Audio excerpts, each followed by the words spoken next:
Assalamualaikum warahmatullahi wabarakatuh. Alhamdulillahilladzi khalaqas samawati wal ardh wa ja'ala adh-dhulumati wan nur thumma alladhina kafaru bi rabbihim ya'dilun. Qala Allah ta'ala fi kitabihil karim, a'udzu billahi minasy syaithanir rajim. Wa min ayatihi al-lailu wan-naharu wasyamsu wal-qamar la tasjudu lisyamsi wala lil-qamar wasjudu lillah alladhi khalaqahunna in kuntum iyyahu ta'budun. Ashhadu an la ilaha illallah wahdahu la sharika lah wa ashhadu anna sayyidana wa nabiyyana wa habibana Muhammadan abduhu wa rasuluh. Allahumma salli wa sallim wa barik ala abdika wa rasulik sayyidina Muhammadin wa ala alihi wa sahbihi wa sallim tasliman katsira.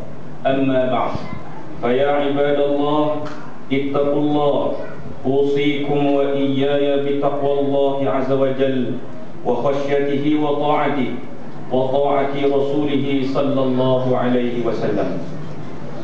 Sidang jemaah yang dirahmati Allah, marilah kita sama-sama meningkatkan keimanan dan ketakwaan kita kepada Allah Subhanahu wa taala dengan sebenar-benar takwa, yaitu istiqamah dalam mengerjakan segala suruhannya dan meninggalkan segala larangannya. Dengan yang demikian, mudah-mudahan kita akan menjadi umat yang terbaik dan unggul serta mendapat keridhaan Allah Subhanahu wa taala di dunia dan di akhirat. Sidang jemaah yang dirahmati Allah, sebagai umat Islam, kita mestilah percaya dengan penuh yakin bahawa Allah Subhanahu wa taala adalah pentadbir seluruh alam. Segala peredaran cakrawala, bumi, bulan, matahari dan seumpamanya adalah di bawah kekuasaan Allah Subhanahu wa taala yang maha berkuasa menggerakkannya. Peredaran bulan dan matahari yang teratur setiap hari secara berganti-ganti. Matahari dan bulan beredar di waktu siang dan malam adalah atas qudrat dan iradah Allah Subhanahu wa taala, dan ianya mempunyai hikmah dan tujuan tersendiri. Malam ini kita diperlihatkan dengan kuasa Allah Subhanahu wa taala yang maha agung, yaitu kejadian gerhana bulan. Gerhana ini berlaku ketika bulan berada bertentangan dengan bumi dan terlindung daripada matahari. Ini bermakna bulan boleh termasuk ke dalam bayang bumi dan menghilang. Begitulah kehebatan kekuasaan Allah Subhanahu wa taala yang mampu mengubah segalanya di langit dan di bumi pada bila-bila masa, yang tidak ada satu kuasa yang dapat menyekat qada dan qadar Allah Subhanahu wa taala. Allah Subhanahu wa taala berfirman dalam surah Fussilat ayat 37, "Wa min ayatihi al-lailu wan-nahar wasyamsu wal-qamar la tasjudu lisyamsi wala lil-qamar wasjudu lillahi alladhi khalaqahunna in kuntum iyyahu ta'budun." Dan di antara tanda-tanda kekuasaannya ialah malam, siang, matahari dan bulan. Janganlah sembah matahari maupun bulan, tapi sembahlah Allah yang menciptakannya jika kamu hendak sembah. Kejadian gerhana bulan menunjukkan kepada kita bagaimana kejadian ini sememangnya hebat, tetapi berada arahan dan perintah Allah Subhanahu wa taala. Walau bagaimanapun hebat dan kuat sesuatu kejadian Allah, namun ia mempunyai kelemahan, di mana kehebatan dan kekuatan yang tidak ada kurang walaupun sedikit hanya milik Allah Subhanahu wa taala. Betapa malangnya sekiranya ada umat Islam yang menjadikan bulan, matahari dan sesuatu selain Allah sebagai Tuhan, yang disembah akibat terpesona dengan kehebatannya yang tidak seberapa, sehingga mereka gagal memahami bahawa adanya kuasa yang lebih hebat yang menciptakan setiap sesuatu yang mereka kagumi selama ini, yaitu Allah Subhanahu wa taala.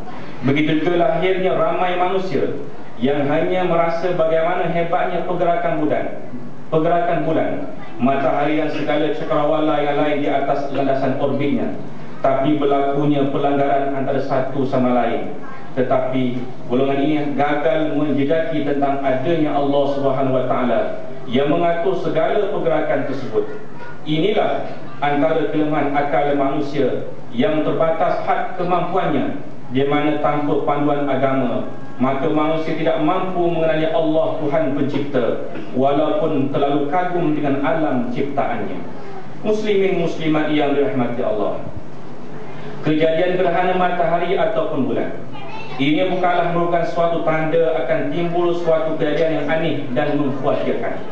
Sebaliknya, ia menunjukkan antara kehebatan dan kekuasaan Allah Subhanahu wa taala.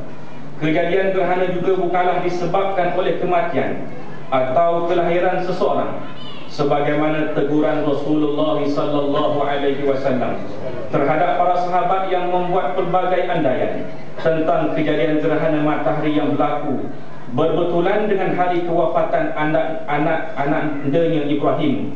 Lalu Rasulullah sallallahu alaihi wasallam bersabda, matahari dan bulan adalah dua daripada tanda keagungan Allah Subhanahu wa taala. Gerhana kedua-duanya berlaku bukan disebabkan mati atau hidup seseorang. Apabila mengetahui gerhana berlaku, kamu hendaklah bersolat, berdoa sehingga cahaya kelihatan semula. Gerhana bulan merupakan amaran Allah Subhanahu wa taala untuk seluruh manusia agar patuh dan taat di atas perintah Allah Subhanahu wa taala dan menjauhi larangannya, dan akan berlaku sepanjang zaman sebagai peringatan Allah Subhanahu wa taala di atas segala ketelajuran yang dilakukan oleh hamba-Nya. Kejadian ini akan berterusan sehingga matahari dan bulan dihimpunkan, dan ketika itu berlakunya kiamat. Pernah suatu ketika Rasulullah sallallahu alaihi wasallam terus melakukan solat sunat apabila berlakunya gerhana dengan bacaan yang panjang dalam keadaan seolah-olah seperti akan berlaku kiamat. Ini semua mengajar kita semua agar sentiasa ingat kepada hari kematian. Hari kematian kita serta hari kiamat yang begitu dahsyat dengan kehancuran langit dan bumi, termasuk bulan dan matahari. Peringatan ini sewajarnya kita perbanyakkan, terutamanya bila berlaku gerhana sebagaimana malam ini. Firman Allah Subhanahu wa taala dalam surah Al-Qiyamah, fa idza bariqal basar wa khasafal qamar wa jumi'a asy-syamsu wal qamar. Maka apabila mata terbelalak ataupun ketakutan, dan apabila bulan telah hilang cahayanya dan matahari dan bulan dikumpulkan. Sidang jemaah yang dirahmati Allah, kita dianjurkan oleh Rasulullah sallallahu alaihi wasallam ketika berlaku gerhana supaya bersegera untuk melakukan perkara-perkara berkebajikan seperti berdoa, berzikir, bersembahyang, bertakbir, bersedekah dan beristighfar, dan menghindari daripada melakukan perkara-perkara mungkar dan maksiat serta perbuatan syirik yang bercanggah dengan ajaran agama Islam. Ummul Mukminin Sayyidatina Aisyah radhiyallahu anha berkata dalam riwayat An-Nasa'i yang mafhumnya, dan sesungguhnya terjelas cahaya matahari, maka Rasulullah SAW berkhutbah di hadapan orang ramai sambil memuji Allah Subhanahu wa taala, dan sesungguhnya matahari dan bulan adalah dua daripada kekuasaan Allah. Gerhana kedua-duanya berlaku bukan disebabkan mati atau hidup seseorang. Apabila kamu melihat terjadi gerhana matahari atau bulan, maka hendaklah kamu mendirikan solat sunat gerhana dan bersedekah serta memperbanyakkan mengingati Allah. Sabda Nabi sallallahu alaihi wasallam, wahai umat Muhammad, jikalau kamu tahu apa yang akan aku tahu, nescaya kamu sedikit ketawa dan banyak menangis.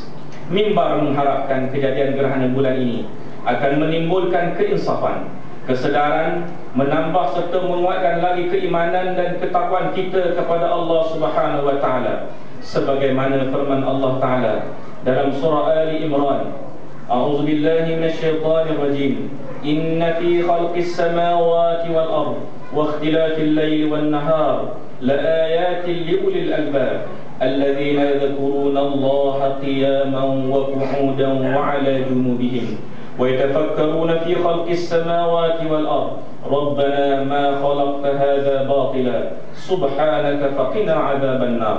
Sesungguhnya pada kejadian langit dan bumi dan pada pertukaran malam dan siang ada tanda-tanda kekuasaan Allah bagi orang-orang yang berakal.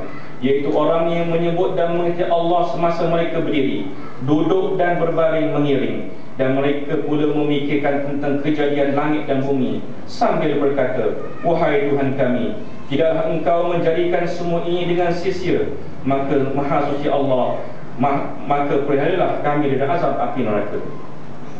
Mengakhiri khutbah, bila kita berdoa kepada Allah Subhanahu wa taala, semoga gerhana yang berlaku ketika ini tidak mengakibatkan berlakunya malapetaka alam, seperti perubahan angin yang memungkinkan kesan kepada cuaca, dan musim yang memberi kesan kepada perubahan tabi'i tumbuh-tumbuhan dan tanam-tanaman serta kehidupan di dunia. Sebagai usaha untuk melahirkan keteguhan dan meningkatkan kekuatan iman yang ada pada diri umat Islam, mimbar menggariskan beberapa nasihat untuk dijadikan pedoman bersama. Pertama, berfikir dan bertafakur setiap kejadian fenomena alam. Kedua, memperingati tentang nikmat syurga dan azab neraka. Ketiga, menjauhkan diri daripada lalai dan lupa kepada pencipta, iaitu Allah Subhanahu wa taala.